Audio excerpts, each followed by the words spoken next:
1/1/2024 തൊട്ട് 31/12/2024 എന്ന ഫിനാൻഷ്യൽ പീരീഡിൽ, അതായത് 2024 എന്ന ഫിനാൻഷ്യൽ പീരീഡിന്റെ കോർപ്പറേറ്റ് ടാക്സ് റിട്ടേൺ സബ്മിറ്റ് ചെയ്യാൻ വേണ്ടി പോകുന്നവരെ സംബന്ധിച്ചിടത്തോളം വളരെ ഇമ്പോർട്ടന്റ് ആയിട്ടുള്ള കുറച്ച് കാര്യങ്ങൾ നമുക്ക് ഈ ഒരു വീഡിയോയിൽ ഡിസ്കസ് ചെയ്യാം.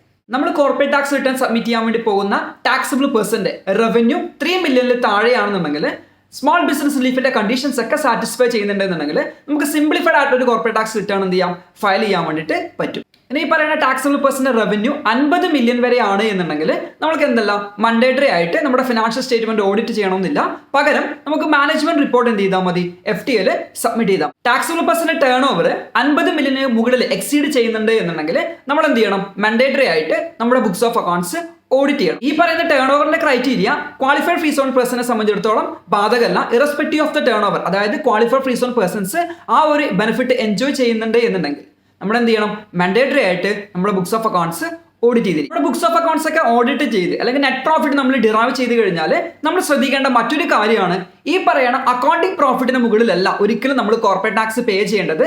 ആ അക്കൗണ്ടിങ് പ്രോഫിറ്റ് ഡിറൈവ് ചെയ്തതിന് ശേഷം നമ്മൾ എന്ത് ചെയ്യണം, ചില എക്സ്പെൻസുകൾ, കോർപ്പറേറ്റ് ടാക്സിന്റെ റൂളിൽ പറഞ്ഞിരിക്കുന്ന ചില എക്സ്പെൻസുകളുണ്ട്, ആ എക്സ്പെൻസുകൾ നമ്മൾ എന്ത് ചെയ്യണം, ആഡ് ബാക്ക് ചെയ്യേണ്ടതുണ്ട്. അതേപോലെ തന്നെ ചില ഇൻകത്തിന് നമ്മൾ എന്ത് ചെയ്യേണ്ട ആവശ്യമില്ല, അതായത് എക്സംപ്റ്റഡ് ഇൻകം കാറ്റഗറിയിൽ വരുന്ന ഇൻകത്തിന് നമ്മൾ കോർപ്പറേറ്റ് ടാക്സിന്റെ പേ ചെയ്യേണ്ട ആവശ്യമില്ല. അപ്പൊ ആ ഒരു അഡ്ജസ്റ്റ്മെന്റ് എന്ത് ചെയ്യണം, നമുക്ക് നടത്തേണ്ടതാണ്. അതിൽ FTA എടുത്തു പറയുന്ന നോൺ ഡിഡക്റ്റബിൾ ആയിട്ടുള്ള എക്സ്പെൻസ് ആണ് ഫൈനുകൾ, പെനാൽറ്റികൾ, bribes, illicit payments, then 50% entertainment expenditure ആണെങ്കിൽ 50% ഡിസോൾവ് ചെയ്തിരിക്കണം.